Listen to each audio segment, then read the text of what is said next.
Se a humanidade quiser explorar o universo, teremos que aprender a colonizar e a terraformar outros planetas. Mas o que seria exatamente necessário para terraformar um planeta? E será que temos a tecnologia para tornar um planeta, como Marte, por exemplo, confortável para nós?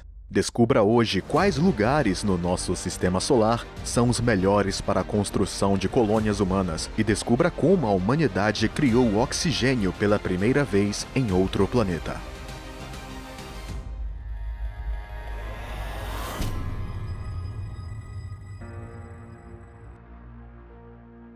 O planeta Terra é o único lugar onde os humanos podem existir, por enquanto.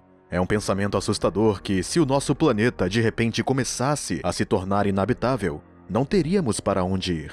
Marte é um planeta do nosso sistema solar que poderia ser colonizado. A NASA planeja colocar humanos lá em meados de 2030. Mas quando enviarmos humanos para Marte, eles precisarão de uma forma de regressar à Terra em segurança.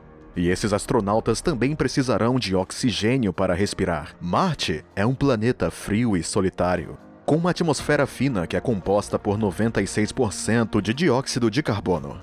A NASA já tem vários astromóveis percorrendo a superfície marciana, à procura de sinais de vida antiga e descobrindo como o planeta poderá ser terraformável. O astromóvel Perseverance aterrissou recentemente no local e trouxe consigo uma descoberta muito importante chamada MOXIE, uma sigla em inglês que significa Experiência ISRU de Oxigênio em Marte. É uma pequena caixa do tamanho de uma torradeira, que tem 3 componentes principais. Em 20 de abril de 2021, o MOXIE tornou-se o primeiro instrumento a criar oxigênio em outro planeta, separando os átomos de oxigênio de moléculas de dióxido de carbono, utilizando elevados níveis de calor para a conversão. O MOXIE, durante seu primeiro teste, produziu cerca de 5 gramas de oxigênio. Isso é cerca de 10 minutos de oxigênio respirável para um astronauta. Mas essa pequena unidade, do tamanho de uma bateria de carro, só pode gerar 10 gramas por hora. Mas agora que a MOXIE provou que pode produzir oxigênio, a NASA planeja construir uma unidade muito maior, cerca de 100 vezes maior. Outro grande feito da MOXIE é que é o primeiro tipo de tecnologia que apenas utilizou elementos do ambiente de outro mundo e a transformou num recurso utilizável. A NASA chama isso de utilização de recursos in situ. O oxigênio é também necessário para os foguetes, e para sair de Marte, um foguete precisaria de cerca de 35 a 55 toneladas de combustível.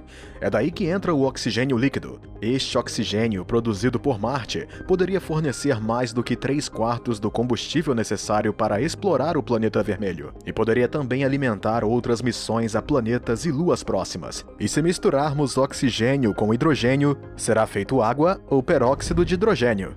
E a água é outro recurso importante de que vamos precisar.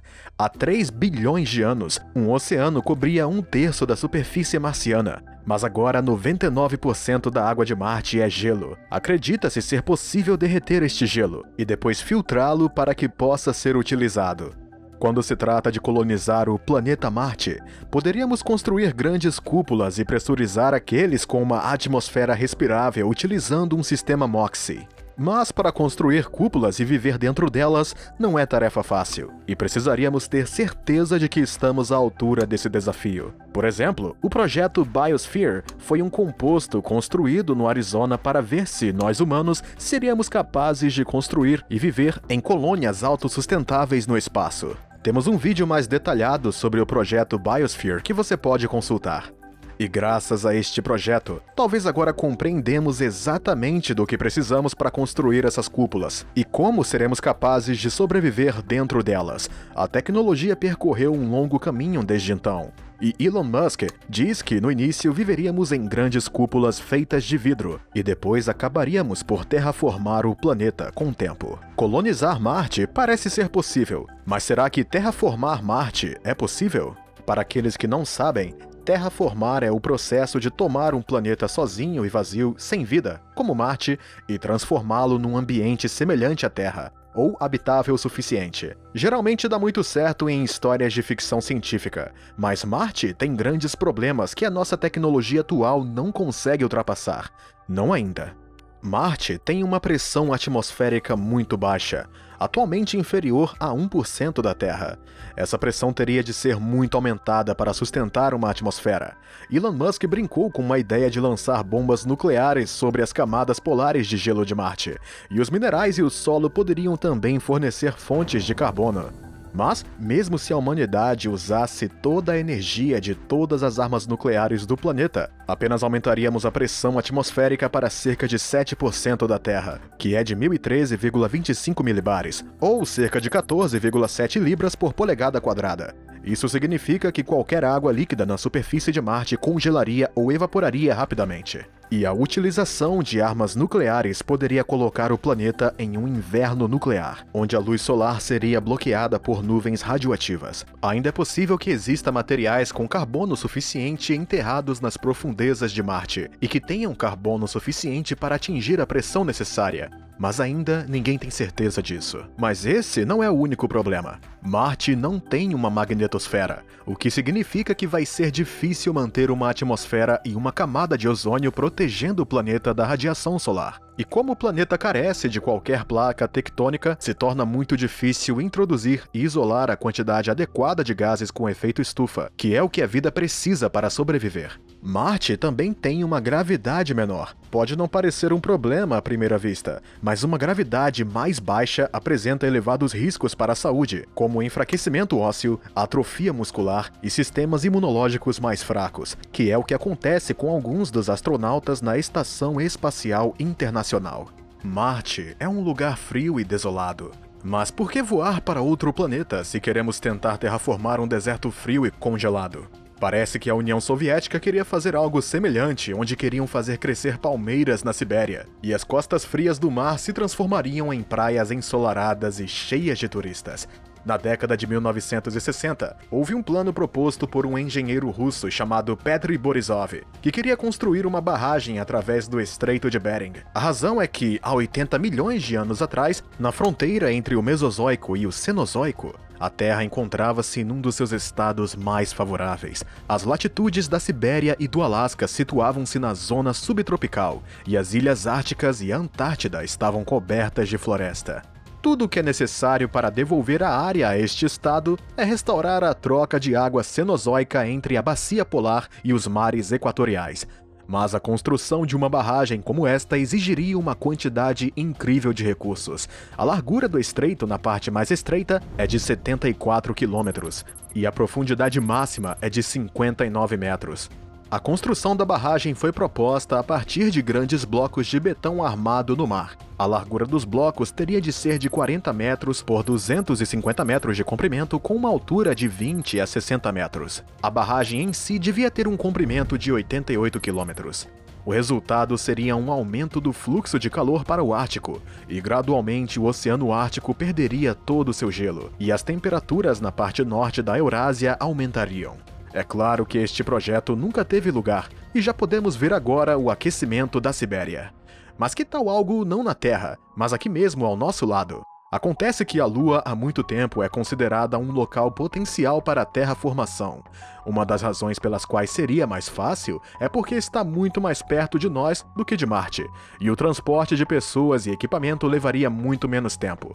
Por estar perto, qualquer recurso ou produto feito na Lua poderia ser transportado para a Terra em muito menos tempo. E uma indústria turística com certeza iria aparecer, com pessoas querendo ir para a Lua para tirar férias. Mas a Lua tem uma atmosfera muito fina, se é que tem uma, e os elementos voláteis necessários à vida não existem lá, ou em pouca quantidade: hidrogênio, nitrogênio e carbono. Numa tarefa impossível de criar uma atmosfera, seria necessário bombardear a superfície da Lua com cometas que contenham gelo de água que libertariam gases e vapor de água. A presença de gelo de água no solo lunar e grandes manchas ao redor da região polar sul poderiam ser utilizadas para criar água de superfície ao desencadear um efeito estufa. Fazer com que a Lua começasse a rodar novamente, fazendo cair asteroides nela, uma vez que está ligada à Terra, também teria de ser alcançada. Tudo isso parece realmente impossível, mas há outra ideia para transformar um lugar na Lua, chamado Cratera de Shackleton, onde os cientistas já encontraram provas de gelo de água. Utilizando espelhos solares e construindo uma cúpula ao longo dos 21 km de comprimento e 4,2 km de profundidade, poderia ser criado um microclima, onde as plantas poderiam ser cultivadas e criada uma atmosfera respirável. Mais uma vez, nos falta a tecnologia para conseguirmos alguma dessas coisas, mas ainda pode ser possível ver algum tipo de instalação subterrânea construída sobre a Lua para futuros exploradores humanos. Outro lugar surpreendente que um dia poderemos ser capazes de terraformar é Vênus. Vênus é considerado o gêmeo da Terra, porque tem quase o mesmo tamanho em massa e são planetas terrestres rochosos. Vênus também orbita o Sol na zona habitável e está perto, tornando mais fácil o transporte de exploradores e abastecimentos. A gravidade de Vênus é cerca de 90% do que experimentamos aqui na Terra. Vênus não tem problemas com uma atmosfera fina, na verdade é o oposto, e é 90 vezes mais espessa do que a Terra. A superfície do planeta também é suficientemente quente para derreter chumbo, e o ar é uma combinação tóxica de dióxido de carbono e ácido sulfúrico. Definitivamente não parece um lugar que se queira visitar em breve. Mas, apesar deste candidato ser um mundo infernal, os cientistas pensam que é um melhor candidato à terraformação do que Marte. Reduzir o calor na atmosfera seria a primeira coisa na lista, mas isso exigiria uma enorme quantidade de energia e de recursos. Utilizando materiais avançados que provavelmente ainda não existem, poderia ser construída uma sombra orbital enorme, grande o suficiente para esfriar a atmosfera. Contudo, estamos falando de uma estrutura que teria de ser 4 vezes maior do que o próprio planeta Vênus e teria de ser montada no espaço, o que iria exigir uma frota maciça de montadores robôs. Aumentar a velocidade de rotação de Vênus também teria de ser feita, e isso exigiria uma enorme quantidade de energia, tal como dirigir vários asteroides para o planeta utilizando grandes frotas de naves espaciais equipadas com sistemas de propulsão avançados, mas seriam necessários milhares de impactos. Mas há também outro mundo lá fora que os cientistas dizem que poderia ser terraformado. A Lua de Saturno chama atenção como local de terraformação, devido ao seu vasto reservatório de recursos. As suas reservas de hidrocarbonetos, como petróleo, são várias centenas de vezes maiores do que todas as reservas conhecidas na Terra. Está coberta por uma grande variedade de compostos orgânicos, principalmente metano e amoníaco, e tem muita água. A sua atmosfera se assemelha principalmente ao azoto da Terra primitiva.